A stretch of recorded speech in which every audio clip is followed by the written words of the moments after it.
আসসালামু আলাইকুম। আবার চলে আসলাম সেই পুরনো পথে। আচ্ছা, এই বাইকটা নিয়ে বেশ অনেকগুলো কোশ্চেন অনেকেই করছেন, কারণ আমি বেশ অনেকগুলো ভিডিও দিছি আর বেশ ভালো রকমেরই সাড়া পাইছি। আর অনেকেই অনেক ধরনের কোশ্চেন করছেন, তো আসলে সবগুলো তো আসলে মানে নোট করা হয় নাই। আর বাইক চালাইতে চালাইতে আসলে দেখা যায় অনেকগুলো পয়েন্ট মিস হয়ে যায়। এই জন্য আমি মোবাইলে কয়েকটা নোট করে নিয়েছি। তো সামনে একটু ফাঁকা জায়গা দেখে এক জায়গায় থামাবো, মানে যে জায়গাটায় নর্মালি আমি দাঁড়াই ওইখানে দাঁড়ায় তারপরে আমি সেই পয়েন্ট আকারে যেগুলো আমি নোট করছি ওগুলোর একটা একটা করে উত্তর দেওয়ার চেষ্টা করবো ইনশাল্লাহ। এছাড়া বাকি আরও যেসব কোশ্চেনগুলো আছে সেগুলো আমি পার্ট বাই পার্ট দেওয়ার চেষ্টা করব, কারণ একবারে দেখা যায় যে সবগুলো পার্ট দেওয়া যায় না, এতে ভিডিওটা অনেক বড় হয়ে যায়। তো আজকে ওই সেম জায়গাটায় দাঁড়াবো কিনা চিন্তা করতেছি। রাস্তাটা আজকে একটু ফাঁকা ফাঁকা আছে, অবশ্য সকালে একটু ফাঁকাই থাকে। তো সামনে কোনো একটা গাছের ছায়া ইনশাল্লাহ দাঁড়াবো, এইখানেই দাঁড়ানো যায়। ওকে,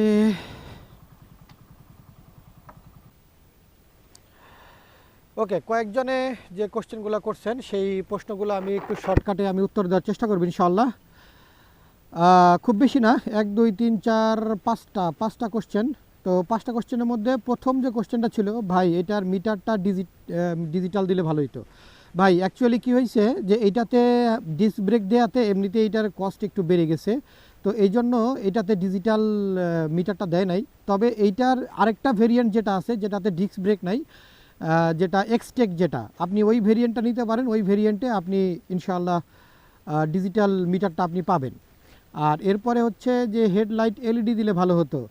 এই ক্ষেত্রেও ওই একই কথা, যদি আপনি এক্সটেক যদি নেন সেই ক্ষেত্রে আপনি ওইটাতে আপনি এলইডি লাইট পাবেন।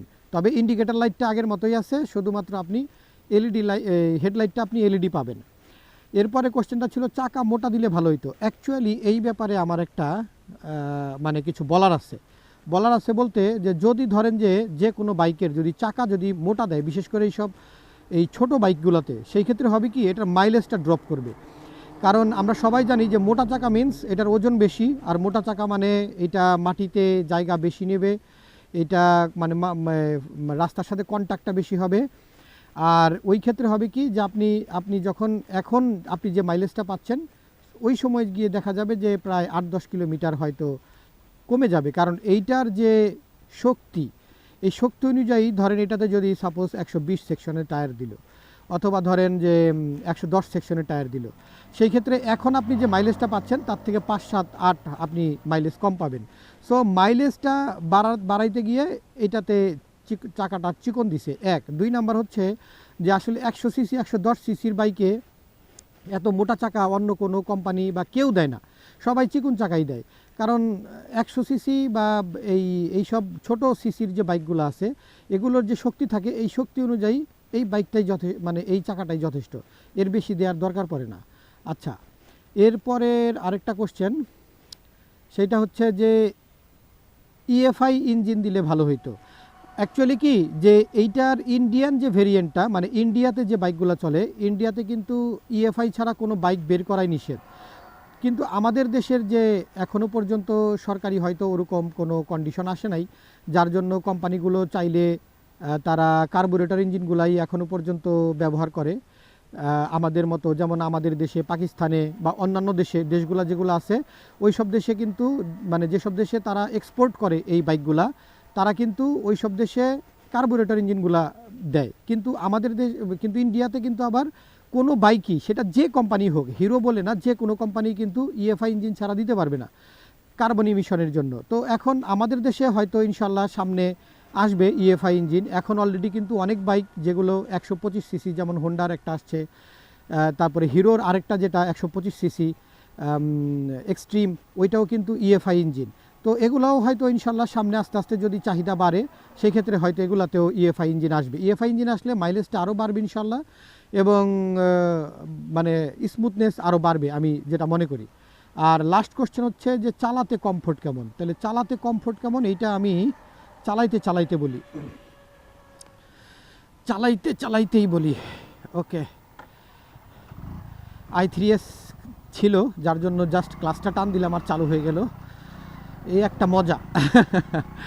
আচ্ছা, তো চালাতে কমফোর্ট কেমন বলতে ভাই, এটা চালাতে আসলে অনেক কমফোর্ট, কারণ এর আগে আমি 165 সিসি রানার বোল্ট চালাইছি। তো এইটা আসলে কি, গাড়িটা একে হচ্ছে হালকা পাতলা, ওজন খুব বেশি না, যার জন্য আপনার এটার কন্ট্রোলিংয়ের খুব আপনার জন্য ইজি হবে। যারা নতুন চালক তাদের জন্য তো আরও ভালো। তো এটা কন্ট্রোলিংয়ে খুব ভালো, খুব সুন্দর, মানে এত পাতলা লাগে, হালকা পাতলা যে বলার বাইরে। আর ওজনটা কম হওয়াতে কি হয় যে আপনি যখন কোনো ভিড়ের মধ্যে বা কোনো জ্যামের মধ্যে যখন আপনি চালাবেন, তখন দেখা যাবে যে অনেক সময় আমাদের 2 পা বা 1 পা নামায় আমাদেরকে কন্ট্রোল করতে হয়। অথবা অনেক সময় আছে বৃষ্টি বাদলের দিনে অনেক কাদা রাস্তা, ভাঙাচোরা রাস্তায় হয় কি যে বড় ওজনদার গাড়িগুলা অনেক সময় কাদার মধ্যে, যেগুলো খুব নরম কাদা, ওই সব জায়গার মধ্যে এগুলা মানে আটকে যায়। কিন্তু এই বাইকটা যেহেতু পাতলা হওয়াতে ধাক্কায় নিয়ে যাওয়া যায়, কোনো সমস্যা হয় না। আর হ্যান্ডেলবারটা আপরাইট, যথেষ্ট পরিমাণে আপরাইট, যার জন্য মানে সামনের দিকে ঝুঁকতে হয় না। আপনি চাইলে সোজা চালাইতে পারেন, আপনি চাইলে স্ট্রেট বসে চালাইতে পারেন, মানে বসেও খুব কমফোর্ট। তবে সিটটা আরেকটু নরম হওয়া যাইতো, তবে এর চাইতে বেশি নরমও আবার কেউ দেয় না। যার জন্য আপনি যদি চান সেই ক্ষেত্রে আপনি এটার মধ্যে একটু মডিফিকেশন করে সিটটাকে আরেকটু নরম বানাইতে পারেন, ফোম টোম লাগাইয়া, সেই ক্ষেত্রে আরেকটু নরম হবে।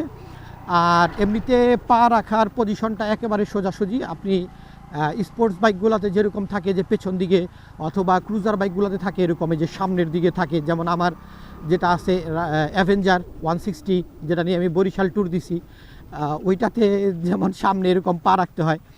আবার যেটা স্পোর্টস বাইক আমার এক ছোটো ভাইয়ের R15 ছিল, ওটাতে পিছনে, তো এটা একেবারে স্ট্রেট, এটার মধ্যে কোনো করা লাগে না, মানে পা নিয়ে কোনো নাই। আর হ্যান্ডেলবারটা আপরাইট হওয়াতে আপনার কাঁধ ব্যথা করে না। আপনি 2 ঘন্টা 3 ঘন্টা 4 ঘন্টা চালান না, কোনো সমস্যা নাই, ইজিলি চালাতে পারবেন, কোনো প্রেশার নাই। বাইকও হালকা পাতলা, যার জন্য আপনার কন্ট্রোলিং করতে, ম্যানুভার করতে, আপনার চালাতে কোনো সমস্যা হবে না ইনশাল্লাহ। কমফোর্ট খুবই ভালো। আর বিশেষ করে এটার পিলিয়ন সিটটাও যেটা আছে, এটা কিন্তু মানে একেবারে ফ্ল্যাট, যার জন্য পিলিয়ন যারা আছে তাদের বসতেও কোনো সমস্যা নাই। অনেক আছে না যে পিলিয়ন সিটগুলো একটু উঁচু থাকে, মানে স্প্লিট সিট যেগুলো, ওগুলাতে আবার অনেক সময় পিলিয়নের বসতে সমস্যা হয়, অথবা স্প্লিট সিটগুলো কিন্তু একটু ছোটো হয়, যার জন্য বসতে সমস্যা হয়, কমফোর্টের একটু মানে ঘাটতি থাকে। তো এই ক্ষেত্রে এই ঝামেলাটা নাই। আর এটার মানে সামনে টাঙ্কিটা ওই একটু মানে নিচু, স্পোর্টস বাইকের মতো উঁচু না, যার জন্য চাইলে আপনি 3 জনও বসতে পারবেন একটু সামনের দিকে আগাইয়া। সো কমফোর্ট নিয়ে কোনো প্যারা নাই, আলহামদুলিল্লাহ যথেষ্ট পরিমাণে ভালো। আপনারা চাইলে অন্য যে কারো বা পরিচিত কারোটা আপনারা চালায় দেখতে পারেন। তো এই ছিল 5টা কোশ্চেন, আর বাকিগুলো আমি এখনও কালেকশন করতেছি, কারণ কমেন্ট অনেক, তো দেখা যায় চাকরির ফাঁকে ফাঁকে ওই টুক করে আমাকে এগুলো কালেকশন করতে হয়। তো আমি ইনশাল্লাহ এই 5টা কোশ্চেনের উত্তর এখন আমি দিলাম। নেক্সট কোশ্চেনের যে ইগুলো আছে, পয়েন্টগুলো, সেগুলো আবার আমি পরবর্তী আরেকটা ভিডিওতে আমি দেওয়ার চেষ্টা করব ইনশাল্লাহ। তো আজকের মতো এই পর্যন্তই। ভালো থাকবেন, সুস্থ থাকবেন, সেফলি বাইক রাইড করবেন, হেলমেট পরে বাইক রাইড করবেন। আল্লাহ হাফেজ।